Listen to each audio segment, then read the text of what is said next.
Hello అండి. ఇదైతే ఒక ఫాలోవర్ అడిగారనమాట. ఈ ట్విస్ట్‌లు హెయిర్ స్టైల్ బౌన్సీగా ఎలా రావాలి? అంటే ఇప్పుడు ట్రెండీగా ఎలా వేసుకోవాలనేసి.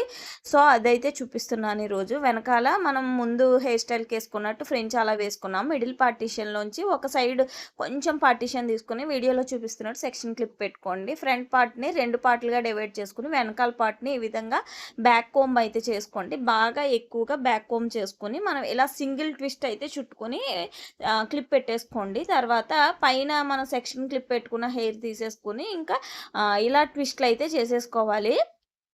తర్వాత మనం బ్యాక్ కోంబ్ చేసుకున్న ట్విస్ట్ ఏదైతే ఉందో దాన్ని కిందకి ఈ ట్విస్ట్‌లు కిందకి తోసి దీన్ని ఇలా బౌన్సీగా లాక్కోవాలనమాట. మీకు వీడియోలో చూస్తే అర్థమైపోతుంది. నాకు చెప్పినప్పుడు అంత క్లియర్‌గా అర్థమైందో లేదో కానీ మనం కొంచెం హెయిర్ తీసుకొని పైన సెక్షన్ క్లిప్ పెట్టుకొని పక్కన పెట్టుకున్నాం కదా! ఈ మిగతా హెయిర్‌ని బ్యాక్ కోంబ్ చేసుకుంటున్నాం. బ్యాక్ సైడ్ తీసుకున్న పార్టిషన్‌ని దాన్ని సింగిల్ ట్విస్ట్ చేస్తున్నామనమాట.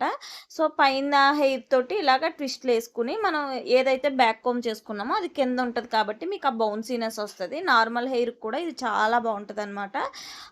చూసారు కదా ఎంత బౌన్సీగా వచ్చిందో. ఇది ఈరోజు వీడియో అనమాట. మీరు ఇంకా మీకు ఎలాంటి హెయిర్ స్టైల్స్ కావాలి, ఏం కావాలన్నా నన్ను కామెంట్స్‌లో అడగండి. ఇది ఈరోజు video. Thank you for watching.